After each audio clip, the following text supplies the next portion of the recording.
Hi all, uh, welcome back to another video of Edexcel paper 1 A-level physics. Today we'll be solving 2017 paper. Remember the trick is same. We're going to use pause and play. So before you start watching my video, how I'm trying to solve it, what I want you to do is pause and solve the first 10 multiple choice question and then come and play and see how I think through the question and learn through my thinking process whatever is a gap in your learnings. Because remember, we're not here to see the mark scheme or the answers or the method which is easily there out there on any mark scheme. You're here to learn the physics behind that question. All right, let's get started then. The first one is a volt can be defined as what? So I'm just thinking of the formula that helps me to calculate this. So this is energy per unit charge, and energy is nothing but joules per coulomb. That's it. So think of the formula, relate the unit to the formula. You don't even have to think of the formula. The formula is given in the equation sheet, isn't it? Right, let's start it with the next one then. A trolley, mass this much, speed this much. So I'm thinking, the minute I see trolley, I'm thinking of collision, I'm thinking of conservation of momentum. Second trolley, mass 1, speed 2. The two trolleys move in opposite directions. So one is moving in this direction, 0.5 times 2, that is 1. And the other one is moving in the opposite direction, mass times speed, 2 meters per second. So clearly, when they collide, the total momentum would be subtracted because they are in the opposite direction. So it is 1 kg meters per second. Now for the third question, is asking you for the resistors, but I should not even talk about this. You know how to do this. It is parallel, so clearly that's it. Okay, and let's just predict. Maybe this year they're going to ask, what is the resultant resistance of this circuit? Each is R. Come on, pause, think. That's right, it is 2R for this one. Okay, great. Let's just move on. An object of mass m, Okay, now work done on an object. So when something is being lifted from A to B, what are the forces that are working? The only force that's working is gravity. So the displacement in the direction of the gravity or alongside gravity is h. So either you can use work as force times displacement, or you can use as change of energy. Now, which energy is changing? The only energy that's changing in this scenario is that it is gaining a potential energy. And if you see the starting point and the end point, what height it has achieved h. So the potential energy achieved is mgh. So that's the work done. Now, you might think of either this or this or this, thinking theta might be involved, but this is just to check your deeper understanding, whether you understand that you can calculate work using this formula or this formula. So if you use mgh, if you're thinking of force times displacement, then this is your mg. So if you're lifting up something from A to B, how much force do you have to apply? Minimum of mg. So let's say you're lifting it up mg, but it is having a distance is traveled in this direction. We're not interested in distance, are we? It is displacement. So what's the displacement from A to B in the direction of gravity force is h. So mg times h. But this can be a confusing method to calculate the work done. My advice would be, whenever you have work in questions, first think, can you calculate work done using energy concept? If yes, go ahead with the energy concept. It's easy. The gain of energy between A and B is just potential energy. So that's it, done. Yeah, all right, let's go. Next one. Capacitor C, potential V. So you have a capacitor C, charge to potential V, power supply, energy stored is W. Fine. What's energy stored if the potential difference is now 2V? Now, if you go for your equation sheet, the work done is half CV squared. Now, just like we saw in the 2024 paper, this one is also on the proportionality concept. So my work is proportional to V squared. If this is doubled, then because of the squared here, this would become 4 times. The answer is then D, proportionality. Very, very important concept. You can't lose this 1 mark. Now, question number 6. You have an LDR, light dependent resistor, and resistor in series with 6-volt battery. The voltmeter is measuring the potential difference across this one.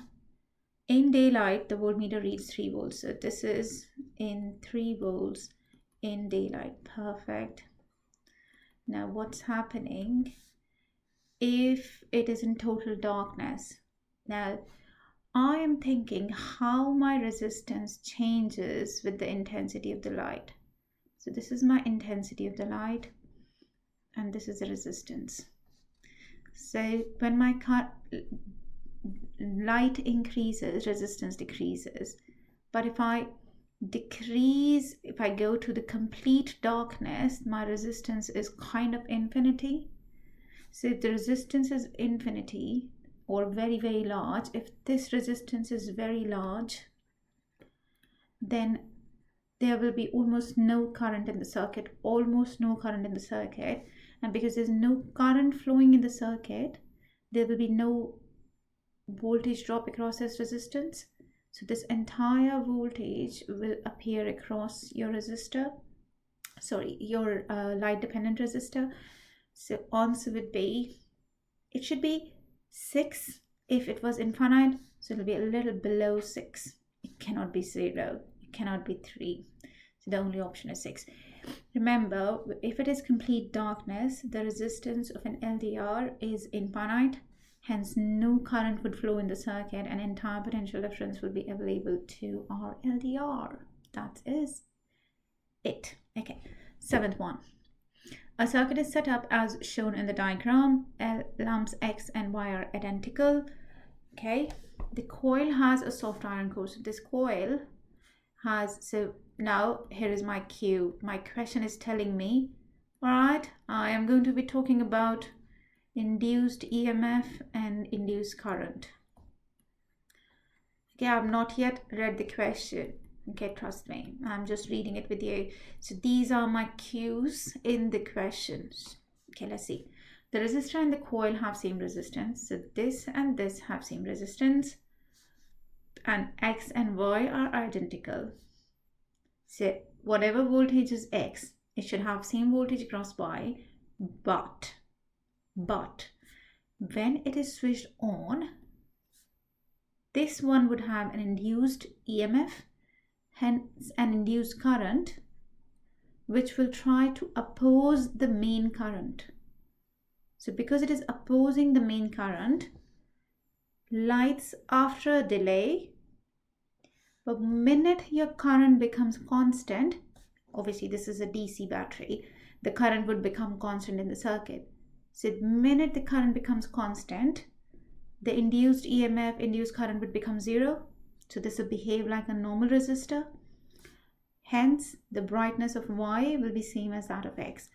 Lights after a delay with final brightness, not less, same as X. Okay, let's just redo this once. What's happening here? You have a coil here. Now this coil, because it has a soft iron core, will have an induced EMF, induced current.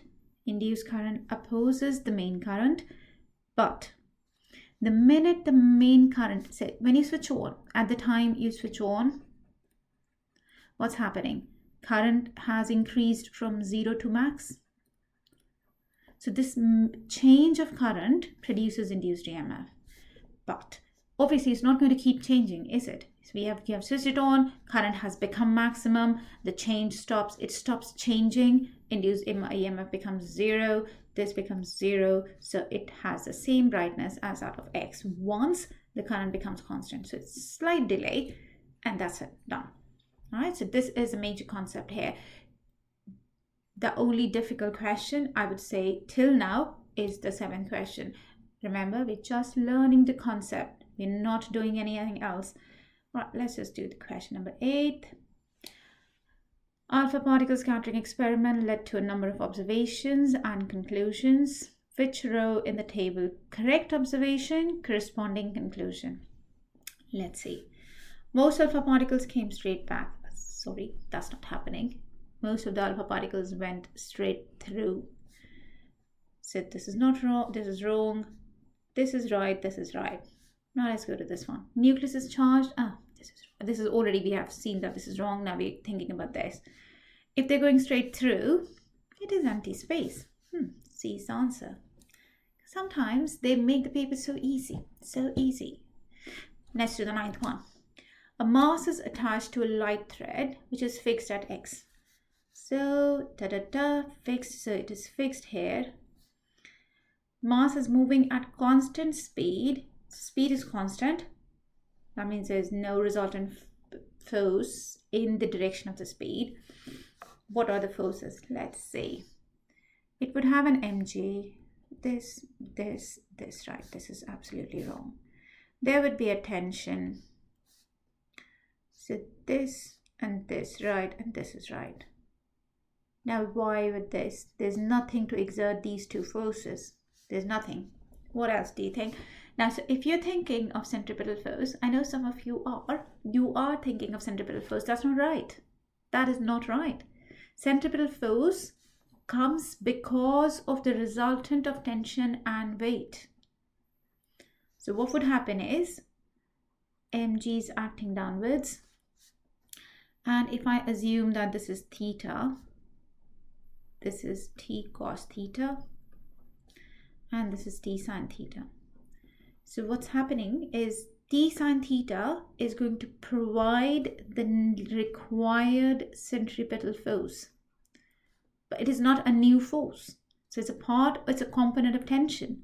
So this is not right, this is not right. So this is my answer. I hope we get it. I hope we get it. Okay. If not, pause, rewind, play. Okay. 10th. Okay, let's see, what does it want? The current potential difference graph for resistor and thermistor are shown. Right, so there are two graphs, resistor and thermistor. What do you think? Which one is what? Is this resistor? Yeah. If it's a straight line graph, it is a resistor. So this is my resistor and this is my thermistor. Okay, this is a little bit confusing for me. So I'm going to make my life easy by making a circuit. The resistor and thermistor are connected to a 6-volt battery. So I have a 6-volt battery. I'm not going to go to very beautiful diagrams here. So I have resistor and thermistor. Okay, kind of. Yeah. Okay, now this is 6 volts. That means the total voltage across the resistor and thermistor should come out to be 6. Now is the current. So they will have same current. Now what I have to do is I have to find out that value of current for which the voltage of resistor and of thermistor should add up to 6. Okay, let's see. I'm going to start with 1. It looks nice. So at 1, what is the voltage across resistor? That's 4. And the voltage across thermistor is around 6. So 4 plus 6 would be around 10. That's not possible. I'm giving them 6, so that's clearly not right. So let's go below. At 0.5, the voltage of the resistor is 2. And the voltage of thermistor is 4. Ah, perfect. That is 6. So my answer is 0.5. See, tricky, yeah? Looks so easy. Just read the value. No, you need that value of current for which the voltage across resistor and across thermistor should add up to the total voltage. That's it. Right, let's continue with the next one. Question number 11. Okay, now what I generally advise you is pause, go take a break for 20 minutes. No, you've started for around 20 minutes now. Go take a break at least for 10 minutes. Walk around, refresh your mind. Don't be on that mobile. I'm nothing against mobile, but you're on screen already. So just go, take an 10 minutes break, come back and watch, do the maybe next 2-3 questions and then watch the video, watch how I am doing it. Okay, so pause and go. All right, welcome back. If you have taken that pause, and I'm hoping you've tried this question yourself already, so I'm going to do that now. So explain the shape of this graph. So they're asking us to explain this graph and in consideration of force as a part of your answer. Fine. So we have to talk in terms of forces. Now let's see, what do you think? Is the velocity increasing up to here? Yeah. And what's happening to the gradient of the velocity? What does the gradient gives? Gradient gives what? Acceleration, short form. You write in full sentences, I'm here to explain. So gradient gives acceleration. What is acceleration? What is happening to that gradient? What is happening to the gradient? So this is my gradient here and this is my gradient here. So my gradient is clearly decreasing. Why? So if the gradient is decreasing, acceleration must be decreasing. And what's the gradient here? 0. Okay, so I'm going to start the first point. Decreasing gradient of the graph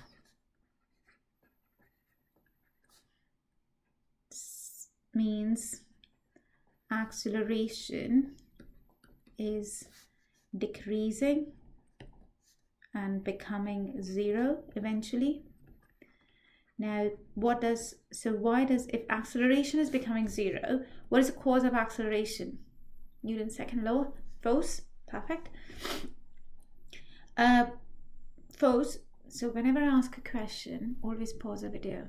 Do not straight away listen to my answer. Pause, think what I'm trying to ask, try to answer, play, know the answer. Okay, let's see. So acceleration has become 0 finally. So the resultant forces on the cyclist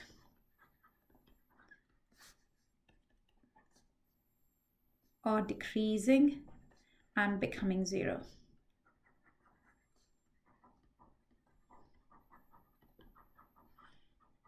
So eventually the cyclist moves with the constant speed. As cyclist moves with constant speed. That's it. Quite easily done.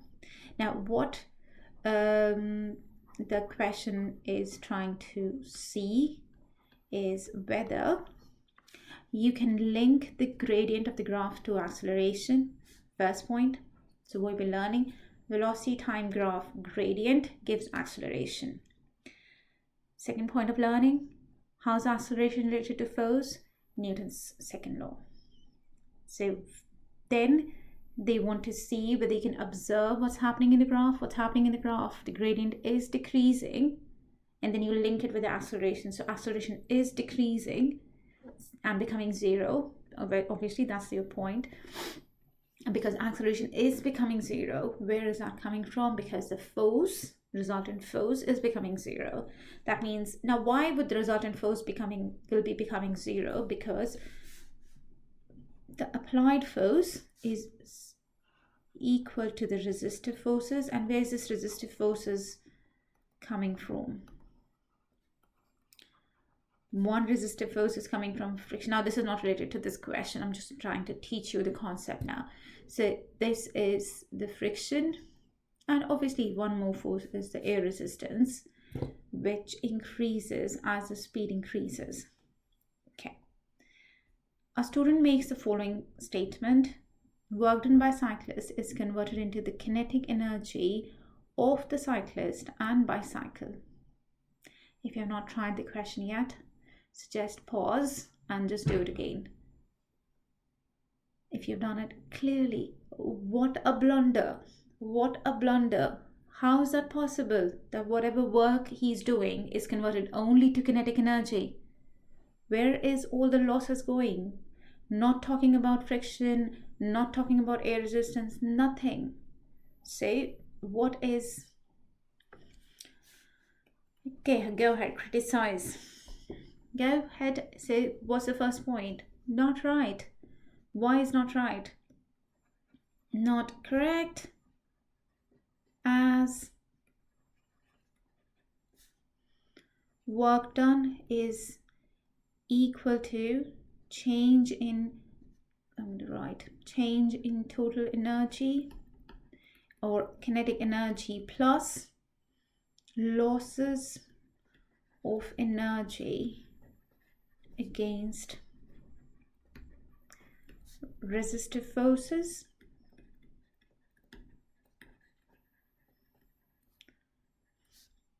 initially whatever work he's doing is definitely increasing his kinetic energy. If you go to the first graph again, as I told you, what this subparts do, they kind of like scaffold you to the next level. So kind of this has scaffolded this question if you understand what's happening in the first part, and then you just link it. So what's happening? Yes, of course, initially whatever work he's doing is only increasing his kinetic energy, and slowly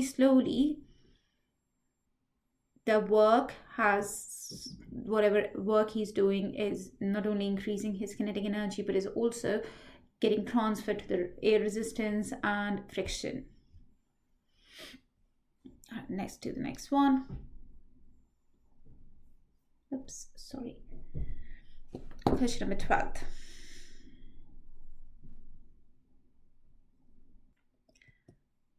All right, let's go for the next one.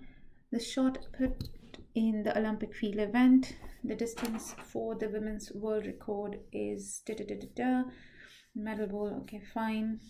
All the information. I'm just interested in what it's trying to ask. Seeing the shape, I know it is talking about the projectile motion now, or two-dimensional motion to be more precise. Now a shot is fired from this height. Okay, initial velocity is, so this is u, angle is 37 degrees, the entire time of its flight is 1.98 seconds. Show that the vertical component of initial velocity is about 8.6. Okay, so now I'm just going to redraw the diagram. I suggest you do the same every time. Just try to work with whatever diagrams you need. Now this is, so if I write the horizontal component would be 14.2 cos 37, and the vertical velocity is 14.2 sine 37.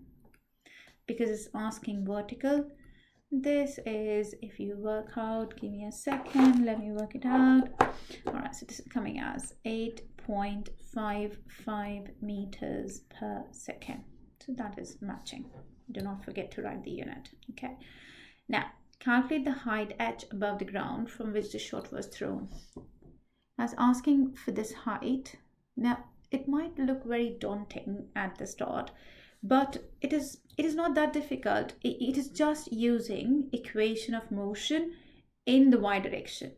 So let's just start. So so the suvat, okay, ut plus half at square.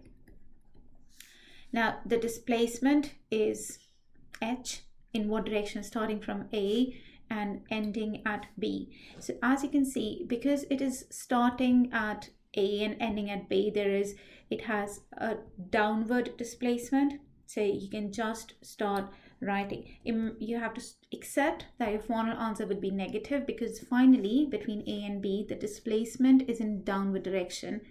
But okay, let's not go there right now. So this is applied only in y direction or vertical direction. Okay, so upward, u is 8.55, we just calculated in the previous part. Time is 1.98. My acceleration in the vertical direction is minus 9.81 times 1.98 squared. That's about it. So if you just try and break down the two-dimensional motion into two parts of x and y, it wouldn't be that confusing. So now if I work it out, it's giving me around minus 2.3 meters. See, that's the minus I was talking about, because your displacement, it is going from a starting position of A to a final position of B, which is downwards, and we take downward direction as negative, so that's why it got negative. It's asking you height, so you don't write the minus, you just write 2.3 meters. Okay, calculate the horizontal distance r for this throw. Now r is in the horizontal direction, so we're just now talking about x direction. So let's just apply SUVAT in x direction. Same, ut plus half at squared in horizontal direction or x direction, whatever you work with. Now the u in x direction is 14.2 cos 37. So 14.2 cos 37, time is 1.98 plus, there's no acceleration whatsoever in horizontal direction, and hence this part of the SUVAT becomes 0. There's no harm in rewriting the equation again and again to just get your right answer, rather than running u cos theta into t. I try to use the SUVAT every time and then just do it, but whatever works for you. So just explaining the concept. Okay, do not forget to write the units. Done. Let's go for the next one then. Proton beam therapy is being introduced in the UK as a new cancer treatment. Fine. Irrelevant information to us right now. A beam of proton is accelerated by a cyclotron to an energy of 23 million electron volts. Now this is in millions, need to convert, electron volts need to convert, and is then focused onto a tumor. So it's being accelerated to this amount of huge energy and is then focused onto a tumor. Why? Okay, so now so this basically is a question, how the cyclotron works. 6 marks. What do you think? Try to form the points in your head, and if you have done that, just see which points I'm writing, which you've written. So I'm just going to explain you first, and then I'm going to write. So what's happening is there's a proton, source of proton here, and how can a charged particle execute circular motion?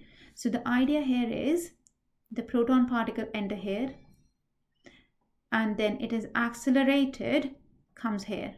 The minute it enters this second D, the speed increases. So what's happening? Okay, I'm going to explain you here. This is plus, this is minus. Okay, so if it is minus, your proton will be attracted towards minus, will move here. The minute it reaches here, this changes sign. This becomes minus and this becomes plus. So what would happen? Your proton has reached here, it get accelerated, reaches here, and then completes this half circle. Why would it complete half circle? What makes it? Okay, so plus and minus is electric field. Electric field is accelerating your proton, and what helps it to come out of this D is this circular path. But what helps it to make the circular path? If you've thought about it, yes, that's right, it is magnetic field. But what should be the direction of magnetic field? It should be perpendicular. So this is the direction of my velocity of the proton, so it should be perpendicular. So that is your point. So you're talking about magnetic field, you're talking about the changing electric field.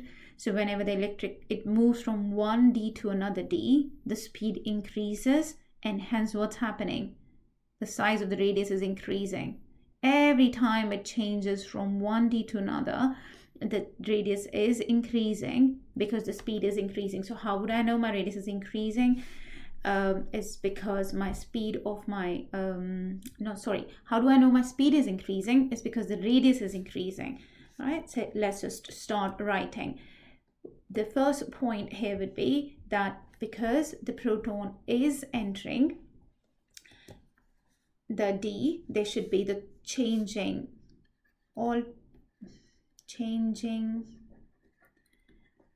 electric field between D's. Now what does it help?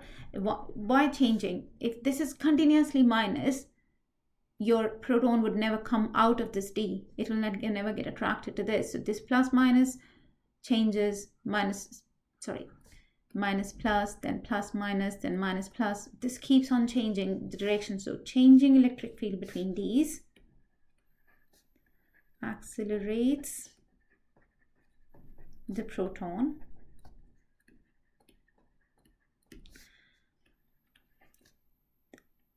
Proton then moves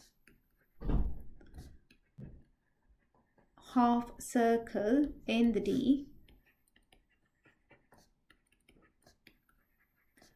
With increasing radius. Okay, increasing radius. Why does the radius increases? Radius increases, which shows as proton beam is accelerated by changing field. Okay, changing field, and because now the field has changed. Okay, now what is making it come out is the magnetic field. So perpendicular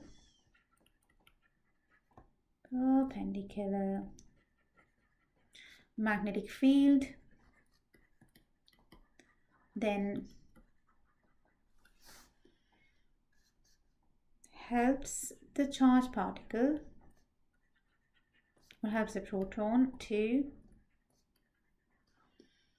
move in half circle or move in circular path and comes out of the D and come out of a D to get accelerated again. That's it. D to get accelerated again. I'm just writing in points, but I might have written more than the 6 marks I've written. So the major point is that you talk about the electric field is changing, magnetic field is perpendicular, the path is curved or circular because of the magnetic field. Why is the speed increasing? What is causing the speed of protons to increase is the changing electric field. If the electric field stops increasing or stop changing, there's no way your proton can be accelerated. Or if there is no magnetic field, there's no way a proton can come out of the D. That's it. Okay. And because you can also say about maybe the frequency, the time for which it is, seventh point is the time for which proton stays in the D remains same because the magnetic field is not changing. Stays in the D remains same. Okay, you can if you are not sure how this is working, just message me. I'm going to explain cyclotron in more detail with animation, and you would be able to get it. All right, let's go. Because here I'm assuming that because you have decided to solve a past paper, that means you're already gone above a certain limit. That's why I'm not going too much in detail. But Of course, I'll be making a video about the magnetic field. First, this. Okay, let's see. Now, the conventional treatment may use X-rays to deliver energy to a tumor. Fine. So, conventional treatment is using X-rays, but this graph is showing that energy delivered by the beam of X-rays is like constantly, it peaks up here, and beam of proton is peaking where exactly the tumor is. So why would it be more effective, you think? What do you think? The X-rays are giving a kind of consistent decreasing energy to the tumor to burn it or to remove it. But what are proton giving? They're giving like a sharp energy to the point where the tumor is. Okay, so focused and targeted, or targeted energy to tumor by proton beams. Okay, that's one point. And what's the other point? What do you think? What do you think? What's happening here? Because, okay, I'm going out of the limits of the paper. I can, you can't. So what's happening here? What is happening in this region? The tumor is only here. Whereas, so the X-ray is not giving enough energy to the tumor, which it should be giving, but rather than giving enough energy to the around tissues, with the healthy tissues. Whereas proton beam is giving targeted energy to the tumor. The surrounding tissues, surrounding healthy tissues, remain unimpacted. Yeah, makes sense? Let's do the next one. Developing new cancer treatments is expensive. Yes. Give 2 possible reasons why money should be provided for the development of this new cancer treatment. Okay. Again, scaffolding. So kind of you've already written one reason why would you want proton therapy to work is it is not impacting the other surrounding healthy tissues. So the side effects of the treatments would come down. There will be less side effects as compared to the already existing therapies. And eventually we might be able to find out some new methods which can be cheaper than the current methods, because currently the current sort of treatment is very expensive. So that's the only reason we invest in new technologies, we invest in new researchers to come up eventually with some new treatments which will be cheaper and accessible and less side effects. You can write it on your own. You've heard me speaking. Pause, rewind, write. Okay, let's see this one. Okay, if your 20 minutes are over, just go ahead, take a break, and let's come back and do it again. Okay, I'm going to continue.